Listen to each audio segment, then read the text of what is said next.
बिहार के घने जंगलों के बीच कैमूर की पहाड़ियों में एक ऐसी गुफा है जहां खुद भगवान शिव छिपने पर मजबूर हो गए थे।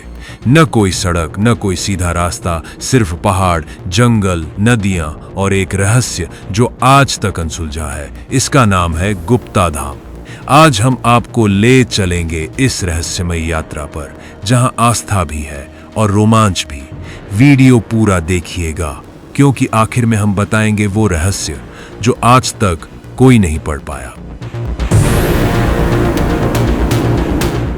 बिहार के रोहतास जिले में कैमूर की पहाड़ियों के बीच एक ऐसी यात्रा जहां हर मोड़ पर रोमांच है, हर रास्ते पर प्रकृति की खूबसूरती है और मंजिल पर आस्था का अद्भुत संसार। आज हम निकल पड़े हैं करमचट डैम होते हुए गुप्ता धाम की रोमांचक यात्रा पर।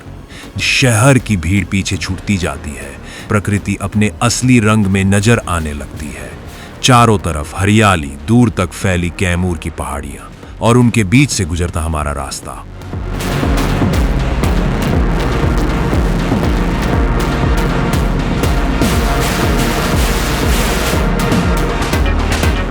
चारों ओर पहाड़ियों का खूबसूरत नजारा।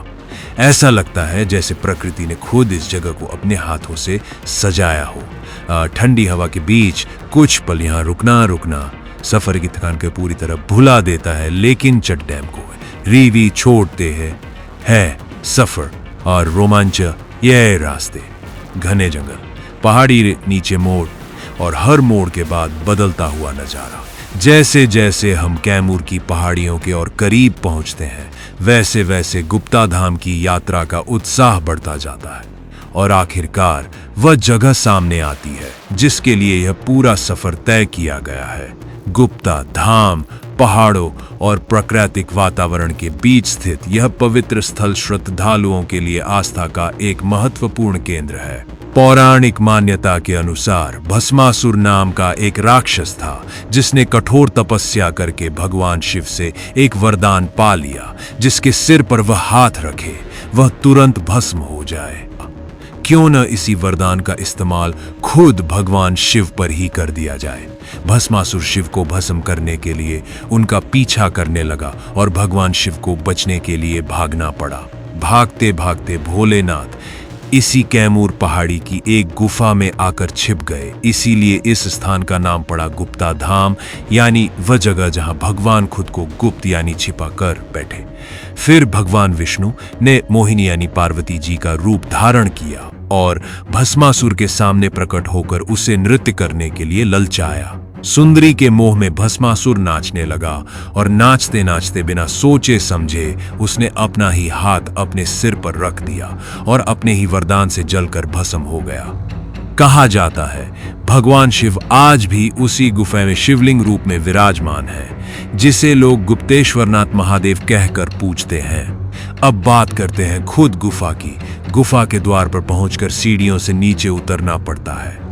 प्रवेश द्वार करीब 18 फीट चौड़ा और 12 फीट ऊंचा है। हर महादेव, बोलो शंकर भगवान की। नमः पार्वती पते हर हर महादेव।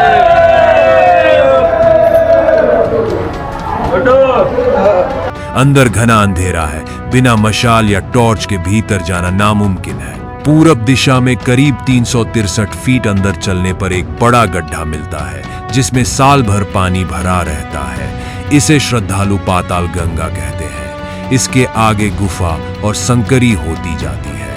यहाँ प्राचीन काल के दुर्लभ शैल चित्र आज भी दीवारों पर मौजूद हैं। गुफा के बीच से एक शाखा फूटती है जो एक बड़े कक्ष का रूप लेती है। इसे लोग नाच घर या घुड़दौड़ कहते हैं, जहां पर्याप्त रोशनी न होने के कारण ज्यादातर श्रद्धालु पहुंच ही नहीं पाते। और सबसे रहस्यमयी बात, पाताल गंगा के पास एक दीवार पर कुछ प्राचीन शिलालेख खुदे हैं जिन्हें लोग ब्रह्मा के लेख कहते हैं। आज तक कोई भी इन्हें पढ़ नहीं पाया है। इतिहासकारों का मानना है कि अगर यह लिपि कभी पढ़ी गई तो शायद इस गुफा के कई और रहस्य खुल सकते हैं।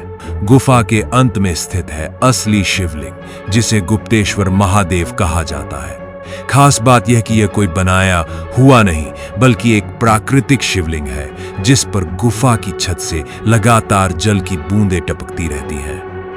श्रद्धालु इसी जल को प्रसाद के रूप में ग्रहण करते हैं। हजारों शिव भक्त हर साल यहां पहुंचकर जलाभिषेक करते हैं। हर हर महादेव।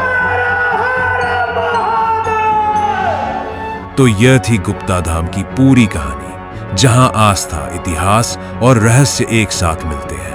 भस्मासुर से बचने के लिए छिपे भगवान शिव की यह गुफा आज भी अपने अंदर कई अनसुलझे राज समेटे हुए है। अगर रहे हैं ज्ञानसागर times.com